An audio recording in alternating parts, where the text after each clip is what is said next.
Paz e graça, meus irmãos. Vamos para mais um tema importantíssimo hoje, né? O tema é esse: amar. É necessariamente ter que conviver com uma pessoa que te odeia?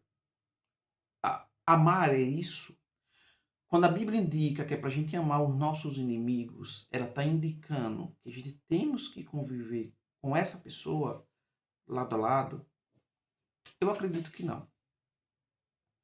Eu acredito que o amor bíblico, ele quer trazer para a gente a questão que a gente não pode, por exemplo, ser vingativo da mesma forma que o inimigo é com a gente.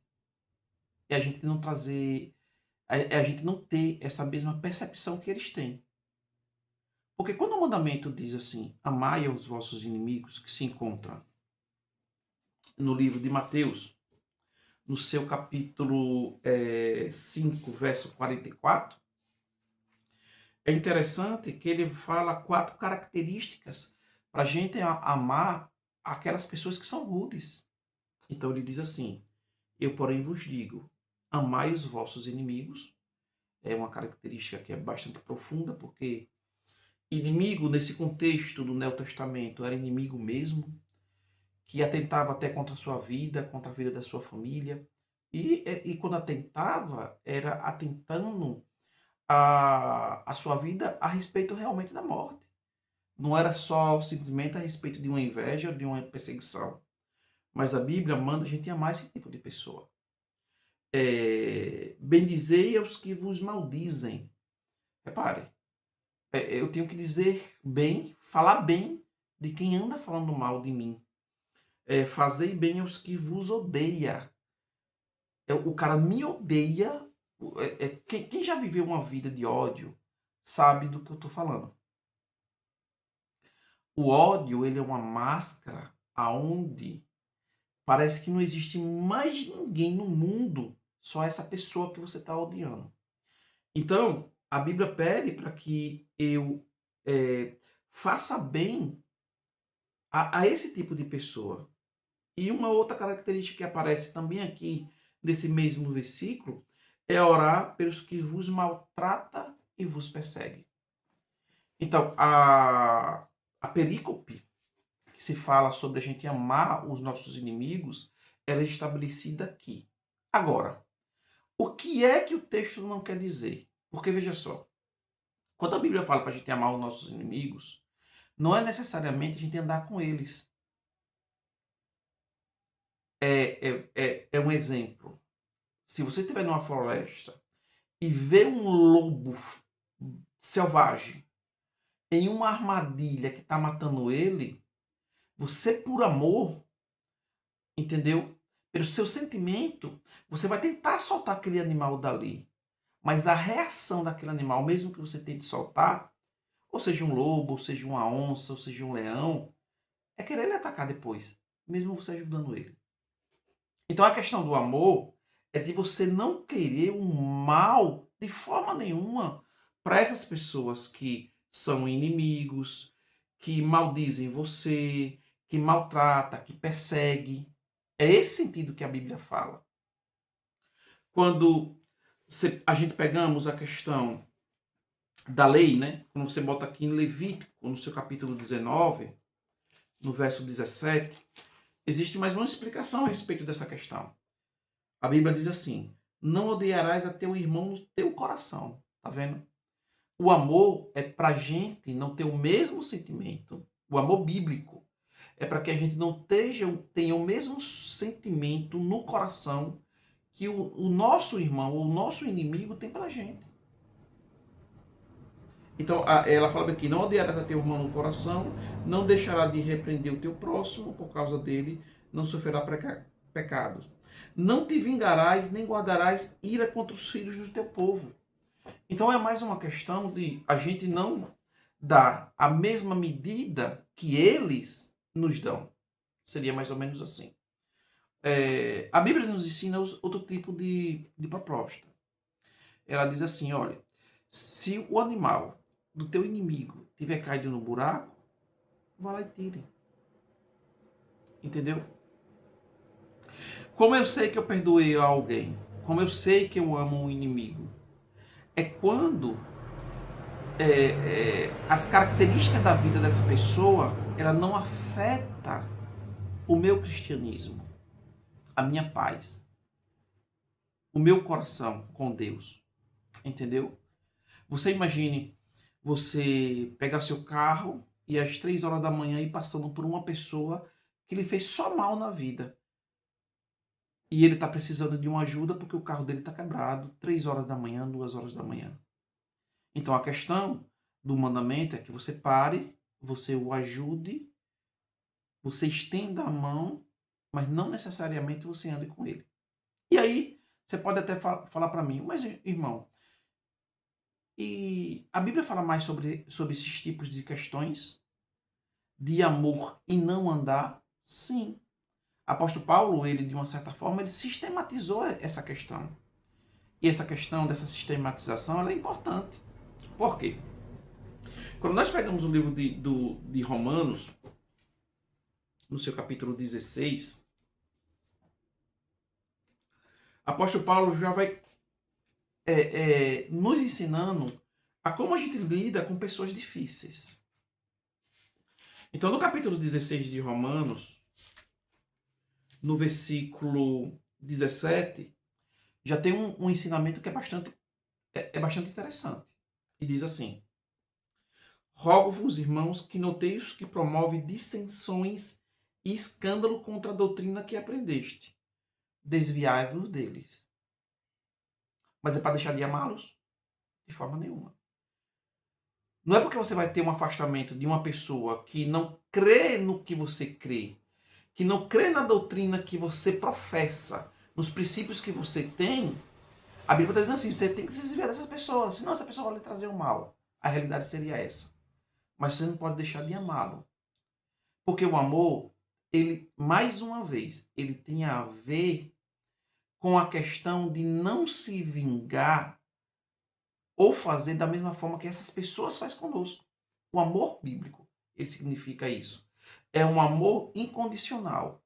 Por exemplo, Jesus Cristo amou a todos? Sim. Salvou a todos? Não. Por quê? Porque Cristo veio para pregar um caminho de amor, de verdade, de salvação, mas muitas pessoas não fizeram caso. Ele continuou amando essas pessoas? Sim. Mas salvou-as? Não. A ideia ela se desenrola mais ou menos nessa questão. Então, o apóstolo Paulo, aqui em Romanos, ele já vem nos dar esse tipo de ensinamento. Mas existe outro ensinamento que ele nos dá em 1 Coríntios, capítulo 5, a partir do verso 9. 1 Coríntios, capítulo 5, a partir do verso 9, ele vai falar de um outro tipo de pessoas. Perfeito? Esse aqui primeiro é quem promove dissensões no nosso meio e é contra a doutrina que a gente sabe. Mas essa outra categoria de pessoas é um tipo de pessoas diferente. Por exemplo, já por carta vos tenho escrito que não vos associeis, associar aqui é andar com esse tipo de pessoas, com os que se prostituem. Ele está dizendo assim, olha, vocês que são cristãos, você não anda com essas pessoas que se prostituem. Aí ele fala bem assim, olha, isso não quer dizer absolutamente com os devassos deste mundo. É interessante isso aqui. Ou com os avarentos, ou com os roubadores, ou com os idólatras. Porque então vos seria necessário sair do mundo. Mas qual é a categoria de pessoas que o apóstolo Paulo pede que a gente não se associe? Aí ele vai explicar. Mas agora vos escrevi que não vos associeis com aqueles que dizendo-se irmão, for devasso, for avarento, for idólatra, for maldizente, for beberrão, ou for roubador. Com esse tal nem comas. Qual é essa outra categoria que o apóstolo Paulo pede que é para a gente se afastar? São essas pessoas que necessariamente se dizem irmãos e vivem uma vida de dissolução. Ele vai separando as características de dissolução que essa pessoa vive. E ele está dizendo o que para mim? Para eu nem comer com essas pessoas. Porque essas pessoas vão trazer mal para a gente. Não tem jeito. Mas precisamos amá-las? Sim. Mas precisamos estar associados com elas? Não. Eu posso amar uma pessoa como pessoa, mas não concordar com a doutrina, com a ideologia que ela segue. E ponto final. Isso é ponto culminante nos evangelhos. Qual é outro tipo de pessoa que Paulo ele pede para que a gente não ande? Quando a gente vê aqui na segunda epístola de João, no versículo 9, ele vai falar de uma outra categoria de pessoas, né? Segundo João, no seu verso 9, ele diz assim, ó, todo aquele que prevarica e não persevera na doutrina de Cristo não tem a Deus. Quem persevera na doutrina de Cristo, este tem tanto ao Pai como ao Filho. Se alguém vem ter convosco e não traz esta doutrina, não recebais em casa, nem tampouco saudeis. Então já tem um outro dilema aqui que é difícil. Entendeu? É difícil de interpretação, mas é necessário. Ele está pedindo para que a gente não receba em casa esse tipo de pessoa que não tem a nossa doutrina e nem a gente podemos saudar essas pessoas, porque eles não trazem essa doutrina de Deus. Eles são aqui prevaricadores. É interessante isso.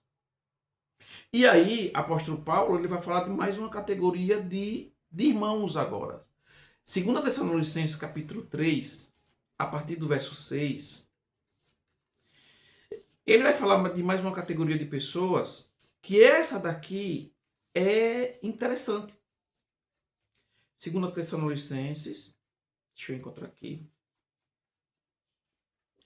capítulo 3, a partir do verso 6, que diz assim, repare, mandamo-vos, porém, irmãos, em nome de nosso Senhor Jesus Cristo, que vos aparteis de todo irmão que anda desordenadamente, e não segundo a tradição que nós recebemos. Está dizendo assim, olha, existem irmãos, isso aqui agora é irmãos, viu? Não são irmãos falsos, são irmãos. Mas que eles vivem uma vida dissoluta. Ele está dizendo assim, olha, eles não querem andar conforme a tradição que nós aprendemos como cristão, então a gente temos que fazer o quê? A se afastar deles. E aí ele vai complementando. Porque nós mesmos sabemos como convém imitar-nos, pois que não nos portamos desordenadamente entre vós.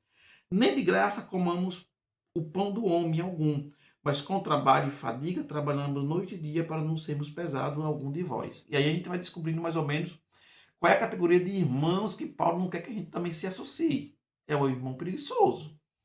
É isso. E aí vai. Não porque não tivemos autoridade para vos dar em nós mesmos exemplos para nos imitares. Porque quando ainda estávamos convosco, vos mandamos isto, que se alguém não quiser trabalhar, também não coma. A doutrina do trabalho, ela é uma doutrina essencial para nossas vidas. Cristo sempre valorizou, Deus sempre valorizou todo homem que ele é trabalhador. Ele diz assim, do suor do seu rosto comerás todo dia, porque tu é o pó até que o pó volte. Quando você pega Provérbios, capítulo 6, a partir do 6, ele fala bem assim, vai ter com a formiga ó preguiçoso. Então o apóstolo Paulo está combatendo esses tipos de pessoas que vivem dessa forma, desordenadamente. São pessoas que não queriam nem trabalhar para ajudar ninguém, e nem para o seu próprio mantimento. E isso é arbitrário à doutrina da palavra de Deus. E aí ele vai continuando. Porquanto, ouvimos que alguns entre vós andam desordenadamente, não trabalhando, antes fazendo coisas vãs. E aí pega no eclipse das pessoas. Entendeu? Pega no âmago das pessoas. E se a gente não tiver um bom entendimento sobre essa questão, a gente fala bem assim, não, irmão André, você está falando porque você está me ofendendo. Não, é uma realidade bíblica. A Bíblia, ela trabalha com qualquer característica do conceito da nossa vivência humana aqui na Terra. É a Bíblia que nos dá a direção. E se a Bíblia diz que o homem tem que trabalhar, o homem tem que trabalhar. E ponto final.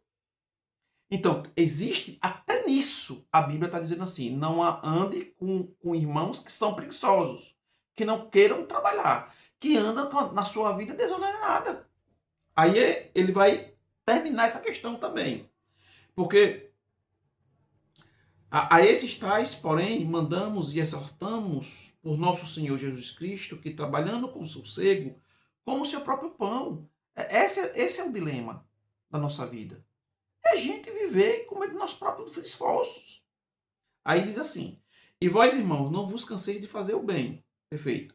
Mas se alguém não obedece a nossa palavra, por esta carta, notai o tal, e não vos misturei com ele, para que se envergonhe. Mas, todavia, não o tenhais como inimigo. Tá vendo aqui, irmãos, o que é importante? Mas demonstrai-o como um irmão. Então, na realidade, a Bíblia, ela fala e diz que o amar o inimigo não é necessariamente a gente andar com aspectos de tipos de pessoas. Porque pessoas trazem ofensas. Então, Paulo, ele exemplifica muito isso. Tem irmãos que promovem dissensão, tem pessoas que promovem dissensões, não é para a gente andar com eles. Tem pessoas que são prevaricadoras da palavra de Deus, eles não creem, eles prevaricam a palavra de Deus, não saudeis nem recebais na sua casa. E existem pessoas que se dizem irmãos, que vivem numa vida dissoluta de prostituição. A Bíblia diz-me assim, não comais com essas pessoas. E uma outra coisa, existem irmãos, agora são irmãos, que vivem desordenadamente, não querendo trabalhar. Ele fala assim, olha, não se misture, mas não tenha eles como inimigo. Entendeu? Se afaste para que eles se envergonhem, mas trate-o como um irmão. E essas são as qualificações. E se eu não usar essas qualificações que Paulo deu para que a gente use em pessoas específicas, a gente precisamos tratar cada assunto no seu quadrado, para que a gente não aplique uma das condições que Paulo dá a uma situação que não tem nada a ver com essa condição. Por isso que a gente precisamos ver o quadro e nesse quadro, depois de analisado, a gente aplicar os direitos autorais bíblicos. Então é assim. Eu tenho que amar o meu inimigo? Tenho. Necessariamente eu posso andar com um inimigo que me maltrata e não me quer? Não. Eu não posso ser vingativo com ele.